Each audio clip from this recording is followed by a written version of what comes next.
What inspired you to even get into the financial world? One day I just had an epiphany. Well, let me backtrack. I was out with a great friend of mine, and he wanted to introduce me to some advisors. And a lot of times I didn't know what that was at that time still, right? Yeah. Well, what is the biggest mistake you see people make with their money? The three biggest mistakes that I see people make with their money is living above their means, right? So getting the car, getting the house and stuff like that. Because at the end of the day, you're gonna get sold on it, right? Like you go to the dealership or you look at houses, the agent is gonna try to sell you on it, the dealer's that's their job, right? That's how they make a living, right? It's a twofold, and you gotta think about it that way. Like, hello everyone, and welcome to Simple Chat. I am JC, the marketing officer here at Simplending, and this is Phil. We are so excited to have him here. He's a financial advisor and business broker with a wealth of experience to share. So Phil, welcome to the show. Appreciate you having me, Jess, and Simplending for the Simple Chat. And why don't you start by telling our listeners a little bit about yourself? For sure, 100%. So my name is Phil Crawford. I'm originally from Houston, Texas. Grew up most of my life in New York. Just moved back down to Houston 5 years ago. Been in the entrepreneurship world for 8+ years, from coaching girls in gymnastics, personal training, CrossFit, speed and performance. Now being in the financial literacy world, financial advising, holding a Series 66, Series 7, and now business brokering as well. So I help clients, more so either put their money in the proper places to make money, or buy businesses or help them sell it. Nice. And then I have to ask, what inspired you to even get into the financial world? So funny enough, like one day I just had an epiphany. Well, let me backtrack. I was out with a great friend of mine, and he wanted to introduce me to some advisors. And a lot of times I didn't know what that was at that time still, right? Yeah. And you're getting out of college and you're trying to figure things out of what you want to do next. I went to school for accounting, and I ended up meeting the advisors, and they were telling me a little bit more so how they were helping out in the community and what they were doing. And from there, I was personal training at the time, and I was making good money, right? It was cash, but I didn't understand how money works, right? And which most of us don't, right? When you come from a certain demographic. And what led me to switching the script was I had an epiphany one day. I woke up, I was like, I can't do personal training until I'm 40 years old. Right? Like, not understanding a 401k, a SEP, a simple IRA, like all this stuff, or a brokerage account. So I just made the pivot and ended up getting into, financial services. I love that. And I think it's funny because I was in like a personal training background. Yeah. And I was like, no, I gotta go. Because that's not sustainable. It's very tough, and you have to figure out avenues within personal training. Like now, if I was able to do it again, I'll be able to make money a lot of different ways and focus on that. Yeah. But it is very tough to really build something like that, and you have to have a great personal brand. Like nowadays, you just have to have a great personal brand where people can naturally attract to you, because that's how you're really going to make the money. Yeah, that's when it's sustainable. Sustainable. Yeah, I agree. Well, what is the biggest mistake you see people make with their money? The biggest you said just the one biggest mistake? Honestly, the 3 biggest mistakes? Three? I want 3. The 3 biggest mistakes that I see people make with their money is living above their means, right? So getting the car, getting the house and stuff like that. Because at the end of the day, you're going to get sold on it, right? Like you go to a dealership or you look at houses, the agent is going to try to sell you on it, the dealer's that's their job, right? That's how they make a living, right? It's a twofold, and you got to think about it that way. Like, can I actually afford this house or afford this car note plus insurance, gas, or insurance on your home if something breaks down? Like, can my pockets afford it? So that's the biggest thing. So living above your means, not understanding what you're invested in.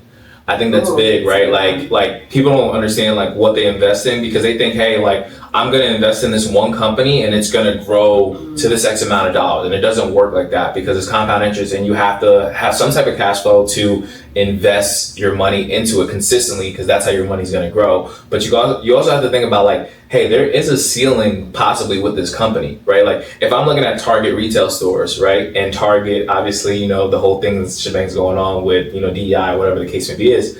But if Target's just a retail store, right? They're not really innovating anything else, right? So it's very tough to have your money grow to a certain stature if you really want it to grow, unless you were trading it, and that's different from long-term holding it. Yeah. So, I tell people all the time, like, money loves speed and deals love urgency, and communication is a big thing as well too within business, that you have to understand like how fast you're going to see a return on your money. So you can't just invest in just any little old thing because you want a return. And then the third I would say is, the third I would say is people not utilizing their 401k when they're at a job. Yeah. And structuring it properly, because it's free money if they match you. If they don't match you, then it's like, all right, well, I can put that in other places. But if they do match you, you want to match because they're giving you free money, right? And you also need to understand too, they may have some stipulations where you need to be vested within that company to get your return. Like, I worked for a company in the financial services industry for 3 years, and they took my money because I left beforehand. That the money that they gave me, right? Yeah. For working there. But I knew that, but I just also didn't want to stay there anymore too as well. So it was kind of a twofold, like, hey, like, time for me to move on or whatever. Like, they're going to take my money. And it was in there for a while. I'm like, oh, maybe they're not going to take it. I was like, and then boom, they took it. That's insane. So they took their half of the portion that they contributed, and I took my half. But you see, okay, that's a controversial one, because I know a lot of people that are like, the market sucks right now, we know that. Yeah. Financially, terrible. it's horrible. Terrible. But a lot of companies don't have a 401k now. Yeah, because it's tough to, like, people, you have to think, right? A company is a company, but a human is behind it. Yeah. Right? Like, so me, if I'm a business owner and I have a company, I'm feeding people, right? And a lot of people don't understand that. Like, I have payroll that, we need to make a certain amount of revenue per month so that I can pay everybody out. And I'm as a business owner, you're still on the back end of getting paid last. Yeah. Right, because any day this whole thing can crumble because you hire other people to play their part and play their roles within the business, and if people don't do that part, the whole empire crumbles. You're only as good as the next person on your team. Yeah. Right. So like, if you're trying to scale, you have to have people with the same mindset, and they're good at what they do, right? Because everybody has their strengths and weaknesses. Yeah. Not everybody can hop in the entrepreneurship pond with sharks, alligators, and stuff like that, and be able to survive, because some people don't even know what's like the first thing to even start, because the first thing is more so getting a lead, like knowing your product and service and what you're selling, because the only thing we can do in the world is offer a product or service for exchange of currency, right? So that's something huge that a lot of people kind of look over. That's fair, actually. What's one simple habit that makes a big difference in financial health? One simple habit, investing, I would say monthly, whether it's $5, $10, $15, $20, $25, daily, weekly, bi-weekly, monthly, like taking some of your income and investing it, that goes a long way. And you never know. Like, people just think, oh, like, my money isn't going to grow the way I want to see it, but God forbid you live up to 80 years old. Like, you invested from 20 to 80 years old. That's 60 years, right? So that's a long time. So you can compound a lot of money in that time, and it's going to grow, because these companies are not just going to fail if we're in America, right? Like, people are investing in it. Like, you know what I mean? It's not just going to fail unless it's like, it doesn't have a great product or service and it's not innovating. So what's one place, give us like 5 places you think people should invest in? Places or companies? Companies. You have NVIDIA, Palantir, Tesla, Meta, Microsoft. Those 5 big players, because they're innovating. Yeah. There's nothing for us to really create anymore in America, or thing, like, there's really nothing else. Yeah. Like, I ask my friends this all the time, or I ask people this too in general, like, give me one thing that you feel like you need right now that will change your life. That we don't have? That you don't have. I wouldn't know how to answer that. Exactly. They get stuck, and then they're trying to like pull something out of their asshole and tell me, I'm like, no, you don't. Like, you have everything you need. Nobody from the 2000s to now, you would never think society would be like this right now. No, because I'm trying to think, but we have everything. In 2000, like 2005, we did not think like we would come this far in society like how we are now. Like, I had a dinner with a recruiter one time, still going to change firms. And like, he's good, they take you out to dinner and this, that, and the third. And he said the realest thing to me. He was like, Phil, like, our parents, never prepared us for the technology evolution from 2010 to 2020. They didn't. Because they didn't know any better. They didn't know themselves either. Yeah. But also though, the people that adapted and learned taught their kids, and now their kids are ahead because again, demographic and where you grow up and stuff like that, and your initiative to learn too as well. I feel like a lot of times people, when they get older, they don't like to learn and you have everything access to you on your phone. Yeah. Like you could ask your phone, how can I make money today? It's going to tell you how to make money today. ChatGPT will lay you out how to invest. There's nothing, yeah. You don't need a teacher, like school's gonna be outdated. Like that's what I'm saying, like it's like, where do we go? We're in 2025. Mind you, AI bubble is this is just the beginning. This is the beginning, that's the scary part. This is just the beginning. So now you're gonna have, cop robots, like, bro, you know what I mean, on the street, or like robots walking their robot dog and with humans, like, it's like, where do we go? In California, I'm from there, okay, they had a robot delivering groceries, and I was confused. And my sister was like, oh yeah, they're trying it out. And so you see the robot and groceries and it going to the house. Yeah. And I was like, no. Basically. But you're not wrong. Okay, well, this is a good question. How do you help clients prepare for both short-term goals and long-term goals? First, I want to identify the client situation currently right now, what they have going on. So, what their cash flow is coming in, what's going out, their fixed expenses, their variable expenses, their income coming in. Do they have side income coming in? Do they have supplemental income coming in?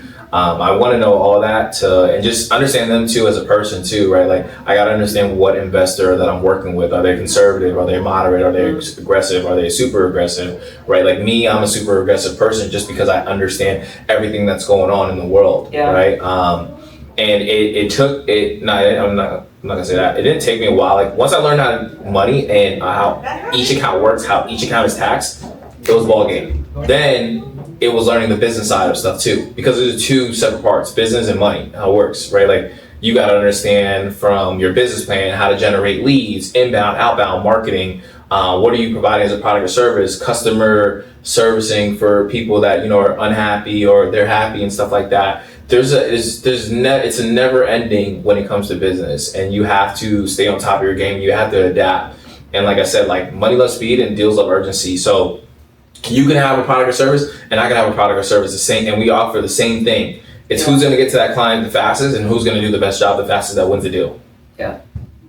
That's it. Yeah. We could be doing the same thing, right? So you have Simplending here. There's a bunch of Simplendings out here in the United States, right? But it's who's going to outbound the fastest or have an inbound lead generation coming in, and are they going to be able to get the deals done in the proper time frame that a customer wants? Those are facts. Because people will leave off of like, oh, I spoke to someone else. Yeah. And they're gonna close today. Numbers may be better, terms may be better, the energy from the conversation may be better. Yeah. Of how little stuff like that. Little stuff like that. Big part of business. I agree.